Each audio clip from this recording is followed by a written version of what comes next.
अलैँचा यस्तो रे रोक्नु भने लौडी जाँदै रोक्छ त अलैँचा पछि लौडी जाँदै रोक्छ हामी चाहिँ यसरी छौँ हामी जाँदैछौँ सर टुक्रे बजार यार तर यो बिजुलीको पोल बिचमा रहेछ है बिस्तारै फोन रेकर्ड गरिरहेको छौँ है जिल्ला बजार त अलिक ठुलो हुन्छ टुक्रे बजार है टुक्रे बजार कस्तो हो दाउरा र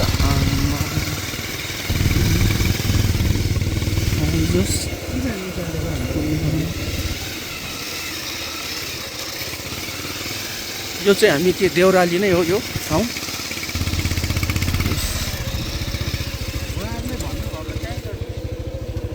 त्यही हो एकछिन रोक्नु है म यस्तो भिडियो बनाएर आउँछु हेलो गाइस हामी चाहिँ अहिले तेह्रथुम यो औँसे डाँडादेखि लेफ्ट साइड लगाएपछि देउराली डाँडामा छौँ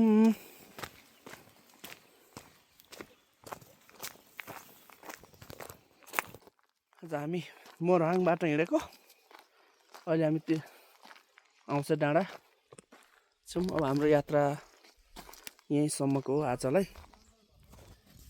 चाहिँ यहीँसम्म भनेपछि अब यहाँदेखि हामी म्याङलुङ जानेछौँ म्याङलुङ गएर त्यहाँ केही सरहरूसँग हाम्रो भेटघाट भएपछि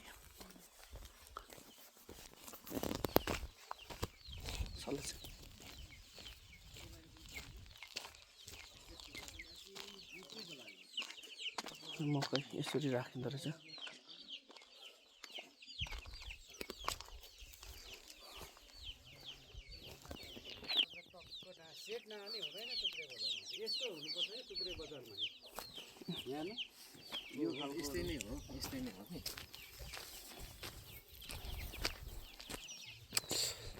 आम्मा हेलो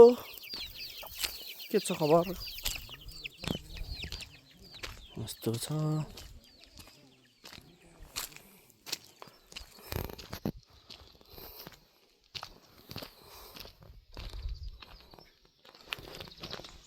राम्रो ठाउँ क्या कस्तो मन पर्यो क्या यो ठाउँ अब जस्तै यहाँ भयो गाउँ अब यहाँ कस्तो सुनसान हजुर ल यहाँ क्या सुनसान छ अहिले चाहिँ यहाँ प्रत्येक साउन 2 गते चाहिँ मेला लाग्छ भने चाहिँ आयो तर यहाँ हामीले मान्छे कोही पनि हुनुहुन्न भेटिरहेको छैन सुनसान छ सायद आज औँसे डाँडा हटियामा जानुभयो होला आफ्नो आफ्नो काममा जानुभयो होला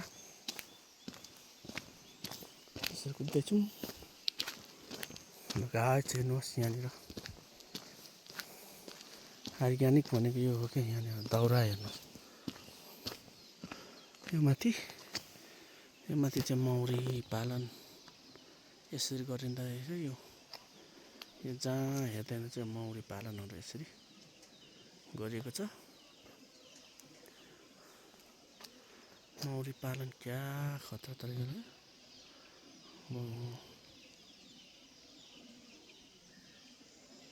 मौरी पालन यहाँ कोही मान्छेहरू चाहिँ बोल्दै हुनुहुन्छ म अब यतातिर लागेको चाहिँ एकछिन कोही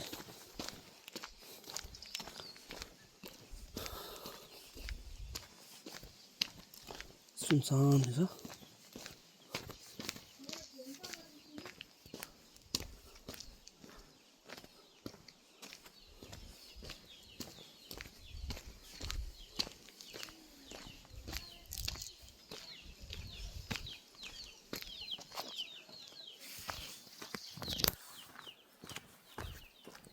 हेलो बुनो यहाँ सधैँ साउन 2 गते कति कति मेला लाग्छ अरे नि कहाँनिर हो त्यो भलिबल खेल्ने ठाउँ भएको ठाउँमा हो ए यहाँ बस्ती चाहिँ के थरीहरू धेरै बस्छ तपाईँहरू के थरी हो तामाङ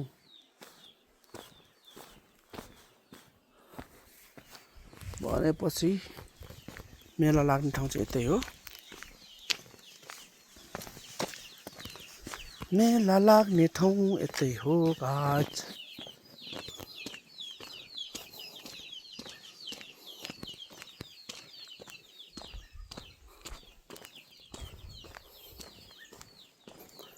मेला लाग्ने ठाउँ यतै हो। यहाँदेखि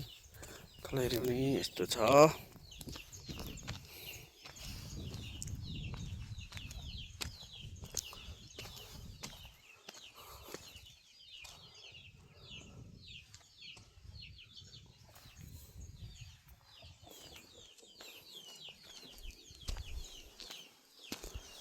यहाँ चाहिँ सुनसानै हुँदो रहेछ है। यहाँ चाहिँ विशेष गरेर तामाङ